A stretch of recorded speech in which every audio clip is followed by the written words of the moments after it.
ayun na po, nakawin na po tayo ng bahay. Kininan ko lang itong aking pinamili, no?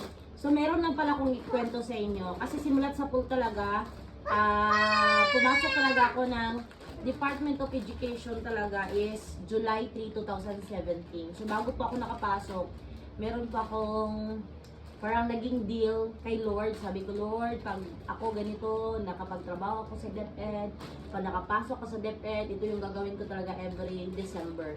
Mamimigay tayo ng 100 gifts sa 100 na bata. So, yun po yung ginagawa natin. So, from a year 1 to 6 po, ginagawa natin yung 7. At ngayon is may 8 years na po in the making, di ba?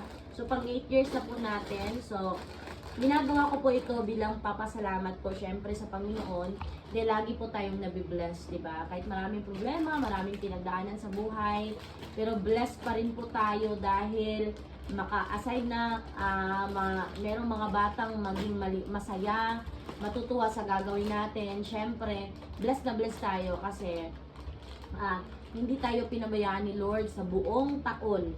Kaya po, bilang papasalamat sa Kanya, ito po yung gagawin natin, babalik natin sa mga bata.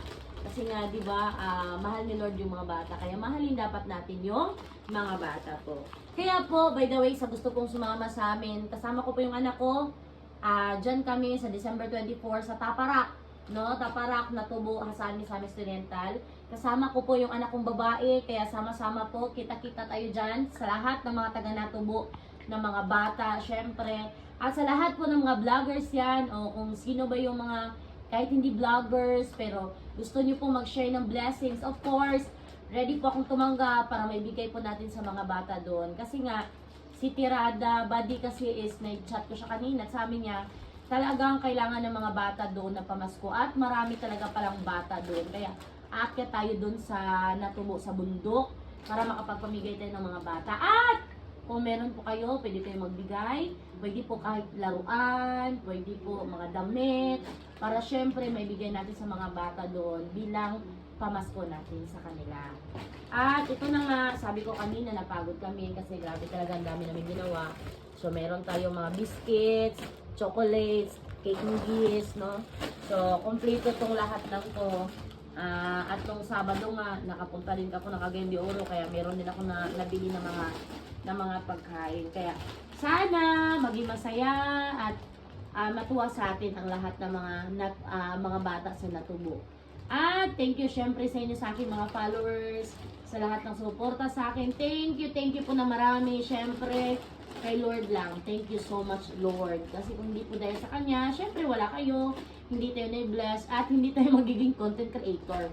Kasi dati vlogger lang tayo. Tapos ngayon talagang naging content creator tayo. Kaya thank you po sa inyo lahat and God bless po. By the way, nung nakaraang, Sabado, Sunday, pumunta ako ng Cagayan de Oro. Meron din pa pala akong mga nabili din na mga, syempre pandagdag natin dito, no? So, kukuhanin ko muna. Huwag nyo nang tingnan yung ref namin kasi walang laman. Meron pala ako dito. Hala! Ayan, binuksan na ng anak ko. Wala na, inubos na nila. So, magdadagdag na naman tayo. Tapos, meron ding, ayan, matamis din to. Hindi mo ang anak mo.